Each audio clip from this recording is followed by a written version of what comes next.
Item ಯಾವುದೇ ಇರಲಿ try ಮಾಡಿ ಆಚಿ ಚಿಕನ್ ಮಸಾಲಾ. ಆಚಿ ಚಿಕನ್ ಮಸಾಲಾ. ಈ ಚಿತ್ರಕ್ಕೆ ಸಂಗೀತ ಮಾಡಬೇಕಾದ್ರೆ ಒಂದು ಪುಟ್ಟ 300 ರೂಪಾಯಿ ಪಿಯಾನೋ ಇಂದ ಹಿಡಿದು ಬಾಂಬೆ ಜಯಶ್ರೀ ತನಕ ಹೋದ್ವಿ. ವಯಲಿನ್ಸು ಇದೆಲ್ಲ ಹಾಕ್ಕೊಂಡು ರೆಟ್ರೋ ಫೀಲ್ ತರಬೇಕು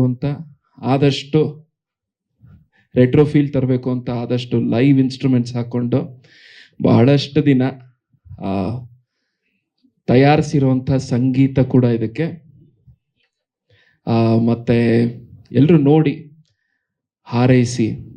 ಹೆಚ್ಚು ಮಾತಾಡಲ್ಲ. ನಾನು ಈ ಚಿತ್ರ ರಿಲೀಸ್ ಆಗೋದಕ್ಕೆ ಕಾಯ್ತಾ ಇದ್ದೀನಿ. ಏಪ್ರಿಲ್ ತಿಂಗಳು 17ನೇ ತಾರೀಕು. ದಯವಿಟ್ಟು ಮಾಧ್ಯಮ ಮಿತ್ರರಲ್ಲಿ ವಿನಂತಿ, ಇದನ್ನು ದಯವಿಟ್ಟು ಜನರಿಗೆ ಜಾಸ್ತಿ ತಲುಪಿಸಿ. ಇದು ಬಹಳ ಮುಖ್ಯ ನಮಗೆ. ಧನ್ಯವಾದಗಳು ಸರ್. ಸುಮಾರು ಸರ್ 1 ವರ್ಷ ಆಯ್ತನ ಈ ಸಾಹೇಬ್ರು ಏನಂದ್ರೆ, ಸರ್ ಇದು ಹಾಡಿಂದ ಹಾಡು ಆ ಥರ ಸುಮಾರು ಒಂದು 5-6 ತಿಂಗಳು ತಗೊಂತು. ಎಲ್ಲ ಹಾಡು ಬಳಕೆ ಆಗಿದೆ. ಮತ್ತೆ ರೆಕಾರ್ಡಿಂಗು ಕೂಡ ಅದೊಂದು 5-6 ತಿಂಗಳು. ಸೊ ಸುಮಾರು 1 ವರ್ಷ ವರ್ಕ್ ಮಾಡಿದ್ದೀವಿ ಸಂಗೀತಕ್ಕೆ. ಸೊ ನಮಗೆ ತೃಪ್ತಿ ಆಗೋ ತನಕ ಬಿಡಲಿಲ್ಲ. ನಾನು, ಸುಜಯ್, ರಾಜ್ಗುರು, ನಮ್ಮಣ್ಣ, ಸೊ 4 ಜನ ಪ್ರಮುಖವಾಗಿ ಕೂತ್ಕೊಂಡು, ಮತ್ತೆ ಚಂದನ್ ಶೆಟ್ಟಿನೂ ಇದ್ರು, ಅವರು ಒಬ್ರು ಸಂಗೀತಗಾರರೇ. ಸೊ ಎಲ್ಲ ಕೂತ್ಕೊಂಡು ಒಟ್ಟಾಗಿ ಓಕೆ ಅಂತ ಇದಾದ್ಮೇಲೆ ಅದನ್ನ ಕನ್ಫರ್ಮ್ ಮಾಡಿದ್ದು. ಈ ಸಿನಿಮಾ ಸ್ಟಾರ್ಟ್ ಆಗಬೇಕಾದ್ರೆ ಸುಜಯ್ ಶಾಸ್ತ್ರಿ ಅವರು ಫಸ್ಟ್ ಗುಬ್ಬಿ ಮೇಲೆ ಬ್ರಹ್ಮಾಸ್ತ್ರ ಅಂತ ಒಂದು ಸಿನಿಮಾ ಮಾಡಿದ್ರು.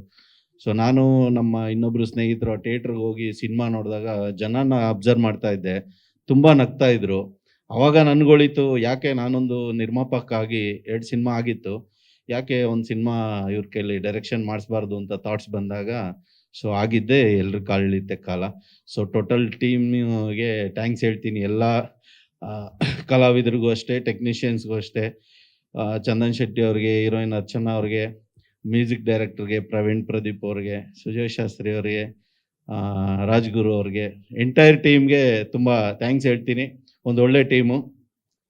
ಸೊ ತುಂಬ ಚೆನ್ನಾಗಿ ಮೂಡ್ ಬಂದಿದೆ. ಸೊ ಜನ ಎಲ್ಲ ಥಿಯೇಟ್ರಲ್ಲಿ ನಗ್ತಾ ಸಿನಿಮಾ ನೋಡ್ಬೋದು ಅಂತ ಅನ್ಕೊಂಡಿದ್ದೀನಿ. ಸೊ ಇದೇ ಏಪ್ರಿಲ್ 17ನೇ ತಾರೀಕು ಥಿಯೇಟ್ರಿಗೆ ಬರ್ತಿದೆ. ದಯವಿಟ್ಟು ಎಲ್ಲ ಕರ್ನಾಟಕದವರು ಕನ್ನಡ ಸಿನಿಮಾನ ಚಿತ್ರಮಂದಿರಗಳಲ್ಲೇ ನೋಡಿ ಆಶೀರ್ವದಿಸಿ. Thank you sir. ಈಗ ಡಿಸ್ಕಷನ್ ಮಾಡಿದ್ದೀವಿ. ಕರ್ನಾಟಕದಾದ್ಯಂತ ಎಲ್ಲ ಡಿಸ್ಟಿಕಲ್ಲೂ ಮೇನ್ ಥಿಯೇಟ್ರು ಮಾತಾಡ್ತಾ ಇದ್ದೀವಿ.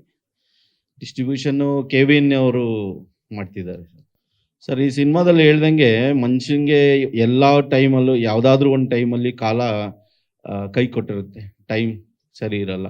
ಸೊ ಅದೇ ಒಂದು ಕತೆ ಇಟ್ಕೊಂಡು ಈ ಸಿನಿಮಾ ಮಾಡಿದಾಗ ನೋಡೋರ್ಗೆ ಅನ್ಸುತ್ತೆ, ನನ್ನ ಜೀವನದಲ್ಲೂ ಈ ಥರ ಒಂದೇನೋ ಒಂದು ಟೈಮ್ ಬಂದಿತ್ತು, ಕಾಲ ಎಳೆದಿತ್ತು ಕಾಲನ್ನ, ಆ ಥರ ಒಂದು ನೆನ್ಪು ಮಾಡಿಕೊಂಡು ಆ ಖುಷಿಲಿ ಸಿನಿಮಾ ನೋಡ್ತಾರೆ ಸರ್. ಎಲ್ಲ ಜೀವನದಲ್ಲೂ ತುಂಬ ಸಲ ಎಳೆದಿರುತ್ತೆ ಸರ್ ಟೈಮ್ ಅನ್ನೋದು. ಸೊ ತುಂಬ ನೆನಪಾಗ್ತವೆ, ಎಲ್ಲರಿಗೂ ಎಳೆದಿರುತ್ತೆ. ಸೊ ತುಂಬ ನೆನಪಾಗ್ತವೆ.